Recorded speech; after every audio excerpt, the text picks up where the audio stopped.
Welcome to All Nature Connected, a podcast created by the Forest Bathing Institute, where we explore all nature connected topics, including nature and health, nature inspired lifestyle, nature connection and forest bathing, nature preservation, and eco awareness. We hope that this podcast will inspire you to become more connected with nature and your own health and well-being.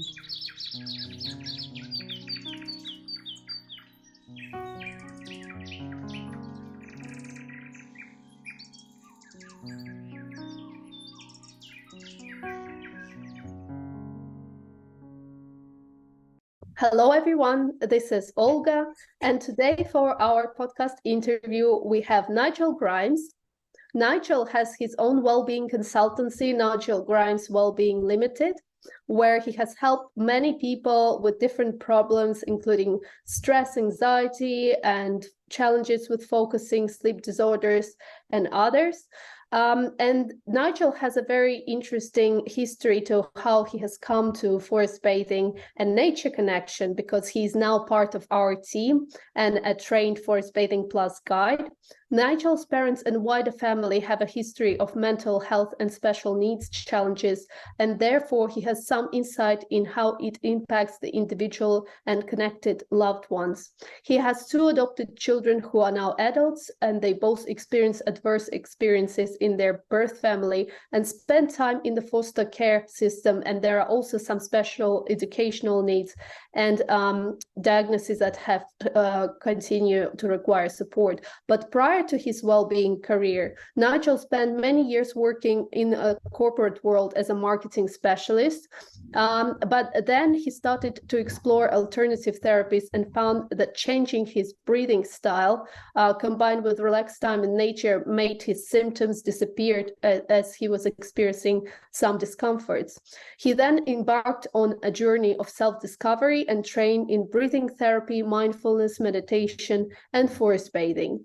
And Nigel has worked with a variety of individuals and corporate clients and is passionate about helping all of them achieve new levels of well-being, from learning to breathe properly, becoming more mindful, managing stress, to having a connection with nature that is meaningful and helpful. So Nigel, we're very happy to have you on our podcast. I know that you're doing amazing things with forest bathing and also your life coaching and breathing work. So welcome. Thank you, Olga. Hello, it's a pleasure to be here, and hello to any listeners too. So thank you. Thank you for being here. So Nigel, can you tell us a little bit more about your journey to nature connection and other holistic methods to boost your health and well-being? Can you tell us why you were interested in those and how your journey really started? Yeah, I guess like all of us, we lots of us, particularly people of my generation, we were always outside as kids. You know, we were kicked out in the morning and was on my bike, cycling miles to Oxshott Woods, 10, 11 miles away. Parents had no idea where I was. I was in Richmond Park or Hampton Court Park, Bushy Park, you know, normally taking a football with me, maybe a cricket set, etc. So I spent lots of time out in nature, and we had a big cherry tree in my grand's house when we were younger, where I live, where I was brought up. And so there was this big cherry tree that was got struck by lightning, but it was hundreds of years old. And that was always part of my childhood, if you like. So I've always enjoyed being outside. And my brother was gardening at Hampton Court. My dad's loved gardening. My mum, my younger sisters. So outdoors has always been in our life. And you know, I was thinking the other day, when I was thinking about this coming up, I remember doing I'm not very creative. I'm creative thinking, but I'm not very creative with my hands. But it occurred to me the other day, I remembered that the only decent piece of artwork I ever did was drawing a tree when I was 10 or 11 years old. That is the only time I've been praised for my creativity, and it was with a pencil and coloured pencils. And I went into great detail. And I kept that picture for many years. I don't have it now, but it's the only piece of decent art I did. So there must have been something there even very early on, funny enough. But I guess so, yeah, over the years, you know, liked going out with family, took my nephews and nieces to places like centre parks on holiday where there's lots of trees, and like cycling under the trees and stuff. And actually, my wife's favourite place to be is also under the trees. You know, we both like the coast, we like the mountains, we like rolling hills, but actually under the trees is our favourite. So, so we were perfectly matched like that in that way. And I guess trees really became to prominence into my life when, as you touched on earlier, about 12 years ago, I suddenly woke up in the middle of the night, not being able to breathe and choking. And it was pretty scary, to be honest with you, because I'd never been ill in my life, despite my family's not great medical history. My mum and dad died young and nervous, mental health problems and stuff. I've always been pretty healthy. I've not had an illness. I don't think I've been in hospital for a day since I was about 4 years old. I've not even had man flu. That's how lucky I am. So my colds come and go quite quick. But this was something different. I just woke up in the middle of the night, as I say, and I couldn't. I subsequently learned that actually it's probably a panic attack. So I've not seen a panic attack in action. Some of my clients have them, but I've not seen them in my presence. But I've been advised it was a panic attack. So yeah, so I couldn't speak. I couldn't give presentations, couldn't do conference calls. My sleep, I was waking up every half an hour, gasping for breath. Had no idea what it was, went to the doctors. You know, I've got really good, decent blood, you know, really good blood pressure. I've got a really low rest hearting rate. So generally I was pretty healthy. I was still doing a bit of sport and stuff. But yeah, it just didn't shift after 2 or 3 weeks. And then, as you do, I tried before I Googled this time, and this breathing technique came up called Buteyko. And Konstantin Buteyko was a Russian-Ukrainian guy in the 40s and 50s who was a doctor, and he observed that when he was in the hospitals, that anyone was seriously ill, they were breathing through their mouth. So could be chicken and egg situation, you know, does the breathing cause when people get ill? I mean, if you see any animals or lots of people in pain, their mouth is normally open. So, you know, and if people have got high anxiety, they'll tend to breathe through the mouth and they'll tend to breathe from the chest. So he recognized this and, you know, changed people's breathing habits and really gets people back to nasal breathing, which is how we used to breathe pre all the industrialization. And indeed, if you and the way we are, and I'll talk about a bit more later if you wish, a bit more about it. But I found this course anyway, Buteyko, and there was a course in Pimlico starting in 5 days' time. So it was really good timing. They had one space left. So I went on this course and I did it for the 5 nights and then a couple of weeks. And I got to say, the breathing technique, because I think I'd been a reasonable breather until I got stressed. And it just triggered something. So I got into a really bad pattern of breathing. And I've got to say, within 3 weeks, that combination of these quite intense breathing exercises and every afternoon while I was off work, because I just could not function, I walked down to my woods, local nature reserve at the end of my road, Ham Woods, next to Richmond Park.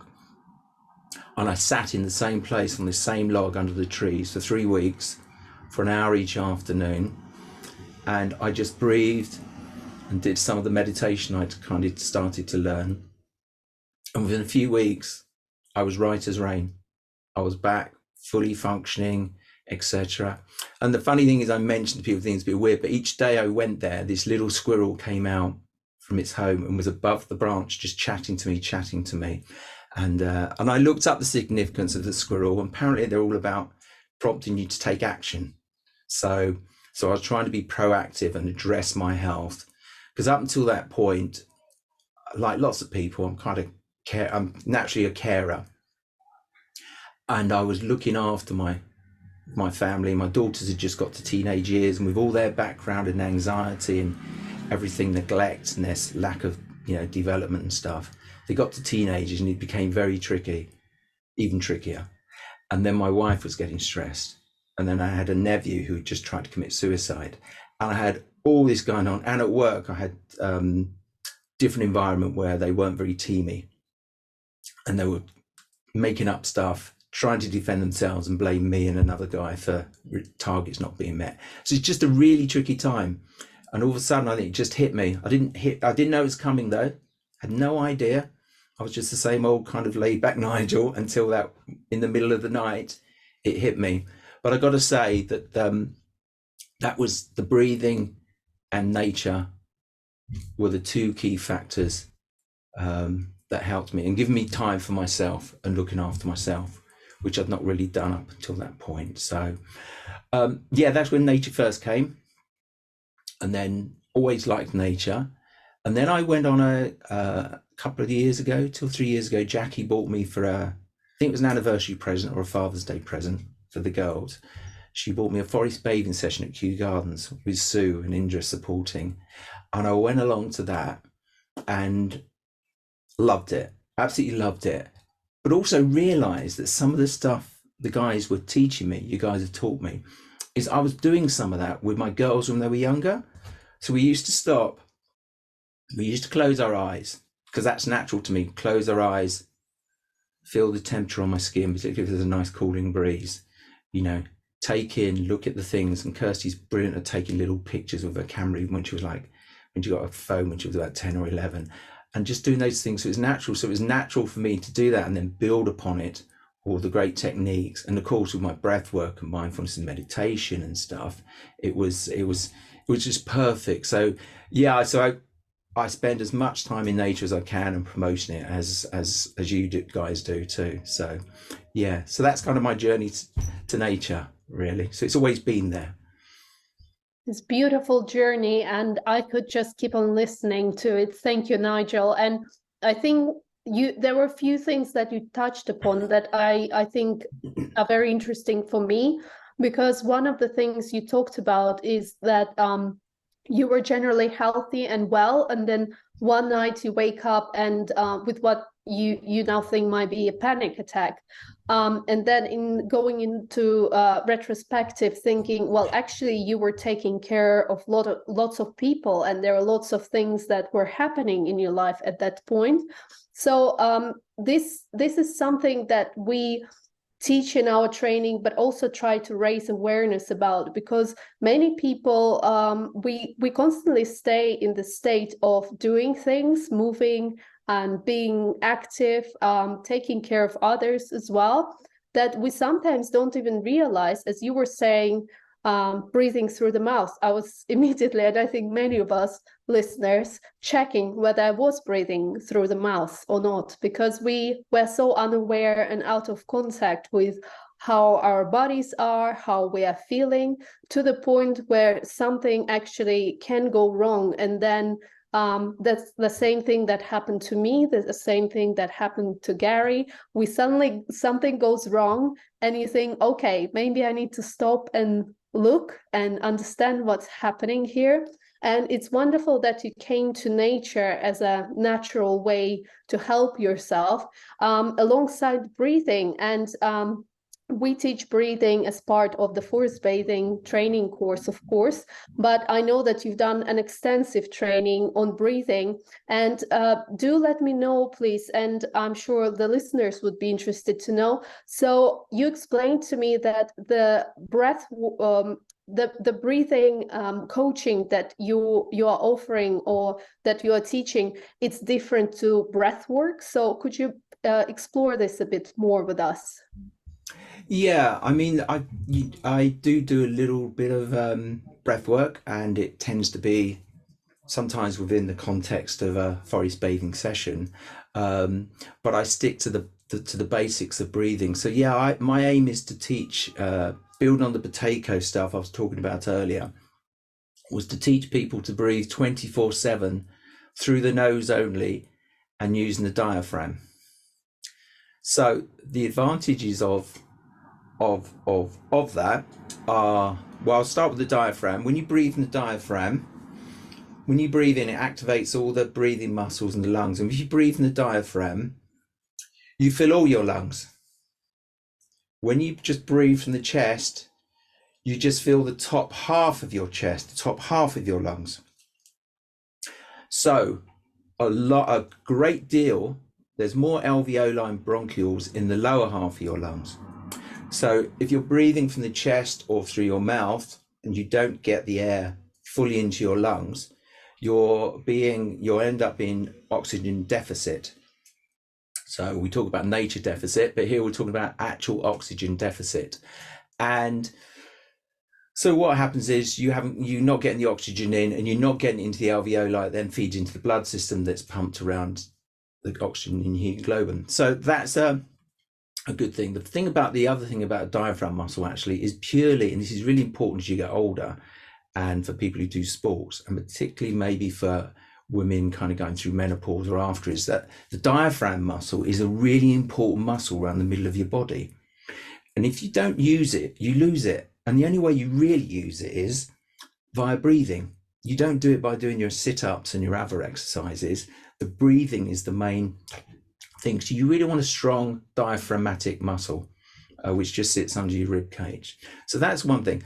Now, the nasal breathing, why that's so important is, firstly, when you breathe through the nose, you've got your hair, the cilium, that acts as a filter. So if you're breathing in rubbish, you're walking past someone with COVID, or you're walking past pollution, or wherever you are, you get a filter.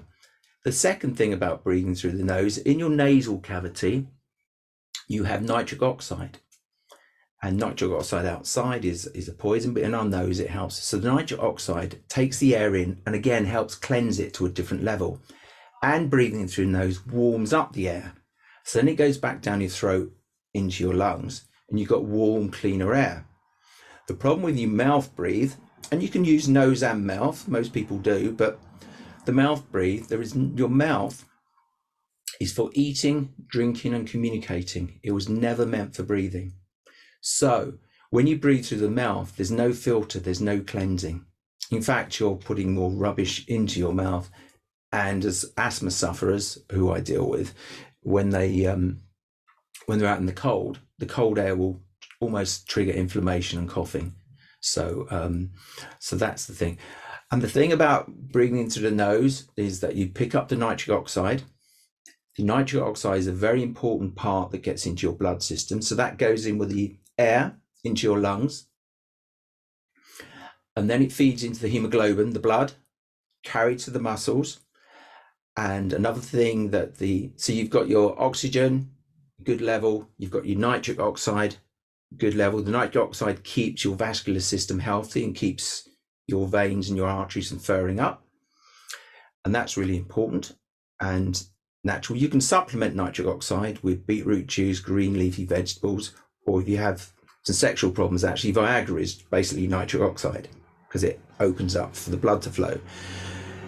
And when the hemoglobin gets to the main muscles, so if you're running, if your glutes, your quads, or whether it's your brain, your skin, or what have you, whatever that the hemoglobin arrives, to maximize the transfer of oxygen from the hemoglobin, you also need, and this is the very important element, carbon dioxide.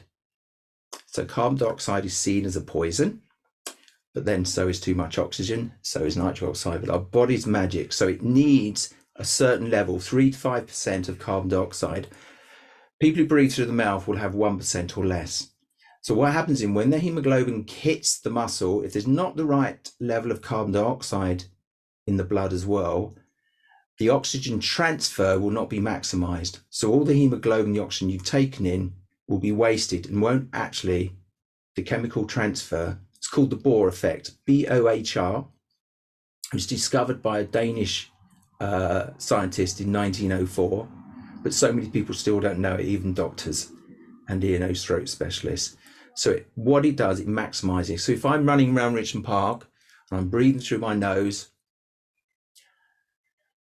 I just breathe through my nose. The breaths I take compared to most people is a lot less. and I don't go into lactic acid because I don't have an oxygen deficit. It really, really delays it. So increasingly you'll see sportsmen starting to realize that. So now you may have seen the last couple of weeks that Erland Haaland, the Manchester City forward, he now sleeps with his mouth taped. He also trained with tape around his mouth to encourage him to just breathe through his nose. Iga Swiatek, the world number 2 now after the US Open, the Polish tennis player, the best, second best in the world now, she trains with a mouth tape. She's training to just breathe through the mouth. Not easy, but I'm working with a couple of 17-year-old boys at the moment who want to increase their stamina so they can go longer in a match and their concentration doesn't go. So that really, really helps. Now, the other thing about it is if you chest and mouth breathe is that you take in too much air and the chemical, the physical thing of actually air exchange gets compromised. By taking in much air, you actually want to take in less air. So I could live my life easily with just one nostril if I needed to. Honestly, it's because I've trained, and it's the same for people who do altitude training, what have you. They just learn and train, rewire their brain. They reset their CO2 and their oxygen receptors that sit in the medulla part of the back of their brain. That's where the breathing part of your brain is, in the brainstem, and you just retrain it like anything else, and that's it. But it does take time and it does take effort, but there's many advantages, because when you're breathing in through the nose and out through the nose, when you breathe in, as you know, you're setting the sympathetic system in. When you breathe out through the nose, you're activating the vagal nerve and the parasympathetic system, and all your organs, your heart rate, your digestive system, they all operate efficiently. And the other thing I teach is try to get 6 breaths a minute in time. Average is 12 to 15. Really bad breathers can be 20, 30, 40 breaths a minute. So literally, which you want 4 seconds in, 6 seconds out. Yogi's 5-5, that's fine. But you got to remember, your body only activates the parasympathetic system, and your body is only resting and healing in the out breath. And people must remember that. So if you don't breathe out slowly, your body is not, resting. So that's really, really important. So you can't fight the inflammation and keep your body balanced. So yeah, that's the basis of what I teach. So it's a bit long-winded, but it is quite scientific. It has lots of impacts on your health, as you can imagine. The parasympathetic system, if you're breathing, it's linked to the limbic system. So if you breathe well, you don't cause so much adrenaline and cortisol, and you don't get the emotions and the stressful parts of your brain. And then your endocrine system, your hormones, which is why I do webinars on menopause and breathing, as well as work with nutritionists, is that certain breathing, menopause, hormones, times of the month, first 10 days you'll breathe quite well as a woman if you're in a cycle. You'll slightly get gaspier, and if you don't know how to breathe well, it's hardest to breathe in the last kind of 14 to 18 days of your cycle. And it's becoming more and more apparent. Awareness is growing. We know lots of research doesn't look at women. It's very male dominated and what have you, drug research. But we now know that female athletes, are now very aware of their breathing. And if your Olympic final, 5,000 meters, is in your first 10 days of your cycle, whoopee. If it's later in your cycle, you're going to have to adjust or have to have trained and worked on it. So they're it's becoming more and more aware. And the other thing about bad breathing through the mouth is that it can start very young. There's quite a bit of evidence to show that if you're breastfed and you're using all your muscles and your lips and you suckle properly, and then you start to chew food, so you're not on soft, modern, processed food, that your jaw will be squarer and there'll be more room for your teeth. You're less likely to have a restricted throat because your chin's going to be in the right position. If you look, lots of people who struggle with anxiety or ADD, or kids who struggle with concentration at school, their breathing is normally pretty bad. They sleep badly, and there all can be symptoms of not being learning to breathe when they're younger. So they're more likely to have dental problems. If you look at people, you know, I'm lucky, I've got quite a square jaw. I've never had dental problems, but lots of people have to have teeth removed, they have their jaws broken, chin brought forward. It's a really modern day phenomenon that dentists are making hay, unfortunately, trying to help these kids fix themselves, because they not can't breathe very well, don't sleep, and have all these dental problems, which causes an imbalance of their facial. And if you dug up skulls from 300 years and before, if you dig up skulls, the skulls are square jaw, and although people didn't have dentists in those days, their teeth are perfect. They may only live to their 40s, but all their teeth are square, and that, so, you know, there's lots of research. There's a book called Breath by James Nestor that explains a lot more than I have, and he spoke to the guy who taught me, Patrick McEwen, who's a bit of a guru and trained with Buteyko. So yeah, anyway, so that's, you know, you can tell I'm passionate about breathing, so I'll stop there.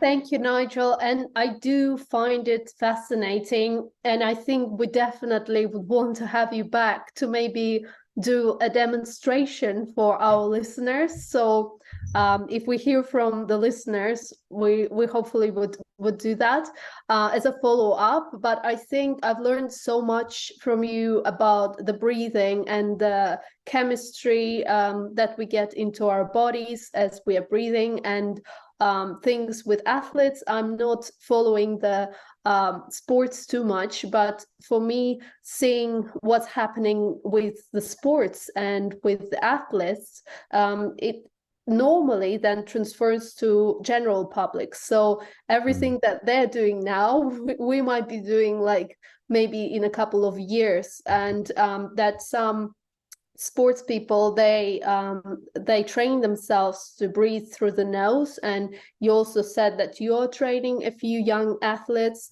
to be more to have more endurance during performance. Yeah. So it's and incredible. To focus during their exams and stuff as well. Oh wow, that's incredible. And I know, coming from the yogic background, and I now study Ayurveda as well, the ancient Indian medicine school, they all talk about the same thing, not breathing through the mouth, because there is also a thing in Ayurveda: if you are exercising and you are breathing through the mouth, you need to slow down or do something so that you keep on breathing through the nose. That seemed to be like a crucial point, one of the most crucial points in their exercise advice. So it's fascinating. And could you please tell us a bit more about where we can find more about you, what you do, maybe your website, social media, any other resources you can share? Yeah. So at the moment I have kind of different websites for different things. So because people come in for breathing,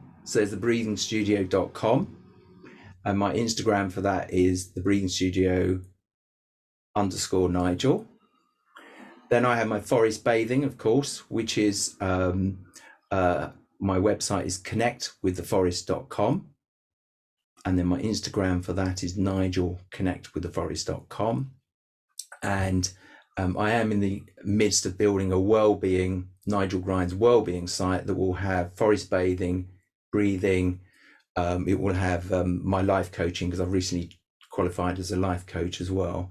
And it will hopefully appeal to individuals, groups, corporates, because I do corporate work with forest bathing and breathing and meditation as well. So in fact, I've got a corporate session in the New Forest this afternoon. So it's a nice mix. I can blend all the work in, you see. I can take my life coaching clients into nature, and that helps open them up, provides a neutral venue for discussing some, you know, quite hairy topics on occasion. So yeah. Beautiful, Nigel. And I can't I think those organizations are very lucky to have you, because you're very caring, and also to have this opportunity to learn about something as vital as breathing, that I feel can really change the way you feel, and maybe even have further physiological effect on your health, is such a gift, and I'm very happy for them. And yes, and I hope we can have another session soon where maybe you can demonstrate a few of the techniques for us, or we can talk a little bit more about the science and applications. So Yeah, thank no, I'd you, love Nigel. to. Thank you, Nigel. It was a pleasure, and thank you everyone for listening. Thank you, Olga. I really enjoyed it. And yeah, I hope to see you soon. Thank you Thank again. you. Bye for now.